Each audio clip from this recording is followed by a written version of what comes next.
Hello gamers, I'm back with my voice, no robot voice this time, and welcome to 5 Days of Vehicles, Day 3. Today we got what I honestly thought was going to be Day 5's vehicle, and that is the successor, or the Ford GT. And I guarantee that you know about this car one of two ways. Number one, you saw it on Reddit and upvoted it on r/jailbreakcreations. Or number two, you heard about it because Tina was simping for it on Twitter.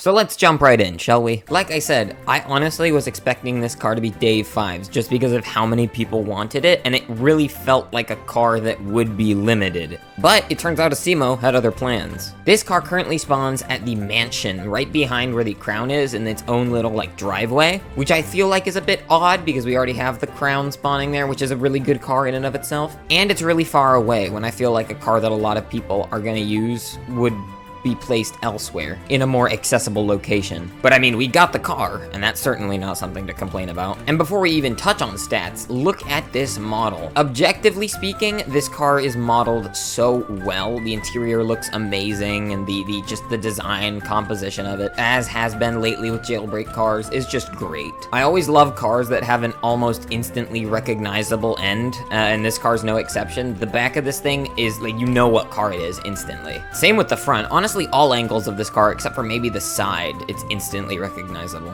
The interior looks great. It has so many good angles. I love it. I love how this car looks. It looks amazing. Moving on to more dynamic features, this car has an animated spoiler similar to the Snake and the Macaron. Actually, more similar to the Macaron because the Snake's is always propped up, whereas this one props up when you go fast enough. I always love cars with animated spoilers, and it is a little disappointing sometimes to not be able to equip my own spoiler on them. But in this case, I think this car looks really good with and without a spoiler, so I'm honestly not too upset. In terms of sound design, this car has its own engine startup sound, but it does not have its own engine sound in general.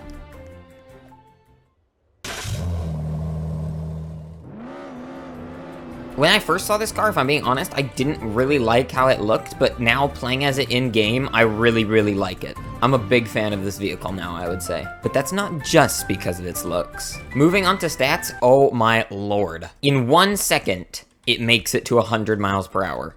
Or about, maybe 90. This car has insane launch and acceleration. It's actually crazy how fast and easy you can hit 200 miles per hour. Usually on most cars, I feel like you have to try at least a little bit, like a tiny bit.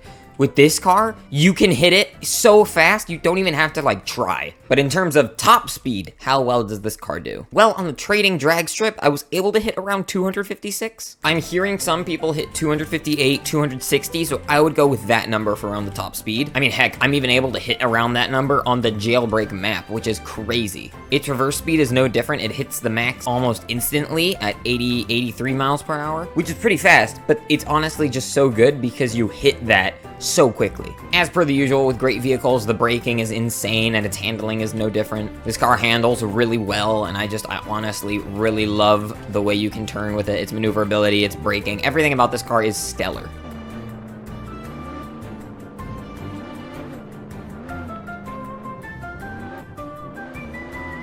I know I keep saying it, but I really felt like this was going to be the limited vehicle, and I'm just shocked that this is what we got for Day 3.